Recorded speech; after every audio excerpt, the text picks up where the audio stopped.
பயப்படாதே, விசுவாசம் உள்ளவனாயிருன்னு சொல்லிட்டு இயேசு கிறிஸ்து சொல்றார். ஓகேவா? எங்க மார்க் 5:36. அதாவது அதுக்கு முந்தின வசனம் பார்த்தா, போதகரை வருத்தப்பட வேணாம், உங்களுடைய மகள் இறந்து போயிட்டா அப்படின்னு வந்து அவனுக்கு வசனிக்கப்படுது. ஓகேவா? அதை கேட்கிறவன் எப்படி பயப்படாம இருக்கான்? அப்போ நம்ம எந்த சிச்சுவேஷன்ல இருந்து இன்னைக்கு கர்த்தர் வந்து பயப்படாதே, விசுவாசம் உள்ளவனா இருன்னு சொல்றார். ஓகேவா? அதாவது நல்லா தெரிஞ்சுக்கணும்.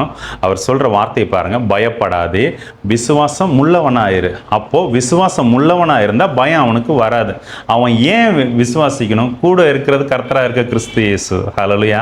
அவர் இருந்தா ஒன்றும் நம்மளை சேதப்படுத்தாதுங்கிற அந்த விசுவாசம் இருந்ததுன்னா நீங்க எதுக்கும் பயப்பட மாட்டீங்க. உங்களுக்குள்ள பயம் இருக்குன்னா விசுவாசத்துல குறைவுபட்டிருக்கீங்க. ஓகே, விசுவாசி பதறான்னு வசனம் சொல்லுது இல்லையா?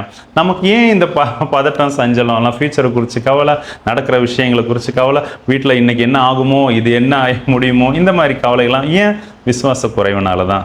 ஓகே, 25 வருஷம் காத்திருந்து பெத்த மகனை வந்து அவன் 13 வயசு 17 வயசு ஆகும்போது கொண்டு போய் பலியிடுன்னு சொல்றாருன்னா அவன் யோசிக்காம போறான். காலையிலேயே வந்து எழும்பி சேனெல்லாம் கட்டிட்டு வந்து மகனை கூப்பிட்டு போறான். எவ்வளோ பெரிய மகனை கூட்டு போகிறது ஒன்று, மலை மேலே ஏறுறது ஒன்று, பலிபீடத்தை கட்டுறது ஒன்று, அவன் பட்டயத்தை உருவி ஓங்குறான் பாருங்க. என்ன ஒரு விசுவாசம்! இது எதுக்கு உங்களுக்கு வந்து பைபிள் எழுதி கொடுத்துருக்காரு? நீங்கள் மற்றவங்களுக்கு இதை வச்சு வாவ் எவ்வளோ சூப்பர் ஸ்டோரி பார்த்தீங்களான்னு சொல்லி சொல்கிறதுக்கா? நீங்கள் விசுவாசிக்கும்படியா, ஒன்றும் உங்களை சேதப்படுத்தாதபடிக்கு தேவன் தாமே நம்ம கூட இருந்து நம்மளை பாதுகாப்பார்னு நீங்கள் விசுவாசிக்கணும். ஓகே, நம்மளை கெடுக்கிறதுக்கு அவர் எதுவும் செய்ய மாட்டார், அவர் பொல்லாங்கனால சோதிக்க மாட்டார்னு நீங்கள் விசுவாசிக்கணும். என் தேவனால் எதுவும் செய்ய முடியும்னு விசுவாசிக்கணும். தேவன் எப்பேற்பட்டவர்னு நாம் தெரிஞ்சுக்கிறதுக்கு வேண்டி தான் இதை கொடுத்துருக்கார் இல்லையா? அப்போ நாம் அதை அறிந்து கொள்கிறவங்களா இருக்கணும். ஓகே, சும்மா வாசிச்சுட்டு விடக்கூடாது. இங்கே பாருங்கள், பொண்ணு வந்து செத்து போயாச்சு, உலகம் தெரிஞ்சு பொண்ணு இறந்துட்டாங்க.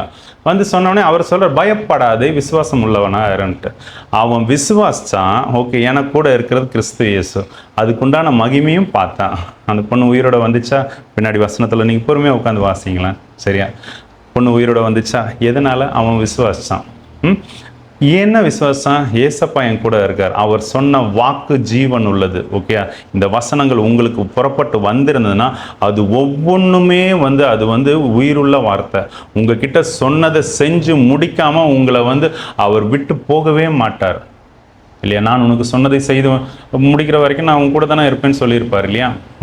நீங்கள் பயப்படாதீங்க, ஒன்றுத்தை குறிச்சும் பயப்படாதீங்க. இருட்டுனா பயம், புருஷனா பயம், ஒய்ஃப்னா பயம், வீடுனா பயம். ஏன்? பாவம் நமக்குள்ளே இருந்தால் கண்டிப்பாக பயம் வரும்.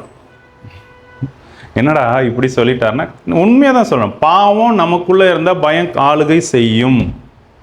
பாவங்கிறது பிசாசு, பிசாசுனுடைய பெரிய ஆயுதத்தில் ஒன்று இந்த பயப்படுத்துகிறோம். அவன் வந்து பயத்தை விதைக்கிறவன். ஓகே, நம்ம தேவன் வந்து என்னத்தை விதைக்கிறாரு? விசுவாசத்தை விதைக்கிறார். அவன் பயத்தை விதைக்கிறான். அதனால தான் பயப்படாதே, விசுவாசம் உள்ளவனாரு. உங்களுக்கு விசுவாசம் குறைவுபட்டிருந்ததுன்னா பயம் வரும். ஓகேவா? அப்போது பயத்தை மேற்கொள்கிறது, விசுவாசத்தை மேற்கொள்ளணும். எதை விசுவாச மேற்கொள்ளுங்க? கர்த்தராக இருக்க கிறிஸ்து இயேசு. கிறிஸ்து இயேசு எப்படி விசுவாசிப்பீங்க? விசுவாசம் கேள்வியினால் வரும். ஓகே, அதிகமாக இயேசு கிறிஸ்துவை பற்றி கேள்விப்படுங்க. எப்படி கேள்விப்படுவீங்க? உட்காந்து பைபிள் வாசிங்க, துதிங்க. துதிக்கிற சத்தத்தில் நீங்கள் அவரை அறிஞ்சு கொள்வீங்க. ஓகேவா? பைபிள் வாசிக்கும்போது இந்த வார்த்தைகள் மூலிமா அறிஞ்சு கொள்வீங்க. தெய்வ செய்தியை, அதாவது வசனத்தை கரெக்டாக பேசுகிறவங்களுடைய போதனையை கேளுங்க, நீங்கள் வளருவீங்க விசுவாசத்தில். இப்படி கேட்டு சாட்சியுள்ள வாழ்க்கை வாழ்கிறாங்க இல்லையா? அவங்க கூடலாம் பேசுங்க, பழகுங்க, கூட போய் உட்காந்துக்கோங்க.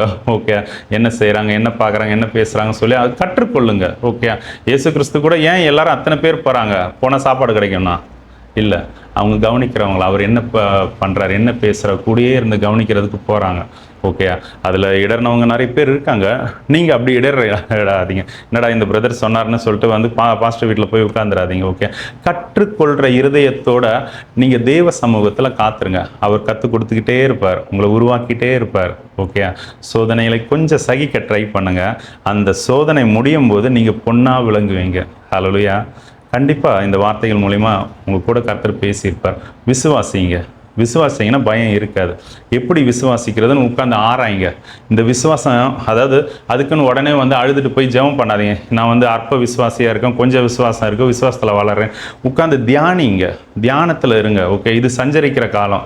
இந்த காலத்தை விட்டீங்கன்னா ரொம்ப கஷ்டமாயிடும். ஓகே, இது சஞ்சரிக்கிற காலம், உட்காந்து ஜெபம் பண்ணுற காலம் கிடையாது. ஓகே, நீங்கள் அவர்கிட்ட உட்காந்து கேளுங்க, எப்படி நான் விசுவாசிக்கணும்னு சொல்லி. அவர் கூட ஒப்புரவாகும், அவர் சொல்லி கொடுப்பார். நடந்த சுச்சுவேஷனை உங்களுக்கு நினைப்பூட்டி, இந்த இதில் இப்படி இப்படி பண்ணி இருக்கலாம் அப்படிங்கிறது அவர் விளக்கி காட்டுவார். இனி வரப்போகிற விஷயங்கள் அதை ஒன்று அப்படி இல்லை, வரப்போகிற விஷயங்கள் முன்னாடியே உங்களுக்கு உணர்த்துவார். இங்கே போவாத, செய்யாத அப்படின்னு. அதை செய்யும்போது அதுக்குண்டான பலன் வந்து அழுதுட்டு உட்காரும்போது அவர் திரும்ப சொல்வார், நான் சொன்னேன் இல்லையா, நான் இதுக்கு தான் அப்போ சொன்னேன். அப்போ வந்து அவர் சத்தத்துக்கு கவனிக்க கவனிக்க கவனிக்க நமக்கு பயம் வராது. ஏன்னா அவரை விசுவாசம், ஆமாம் அவர் தான் முன்னாடியே சொன்னார், என் மேலே எவ்வளோ அன்பு, என் மேலே எவ்வளோ கரிசனையாக இருக்கார். இன்னும் அடுத்த ஸ்டெப்பு இன்னும் அவர் சொல்லும்போது இன்னும் கொஞ்சம் கவனித்து கேட்போம். அப்படி தானே?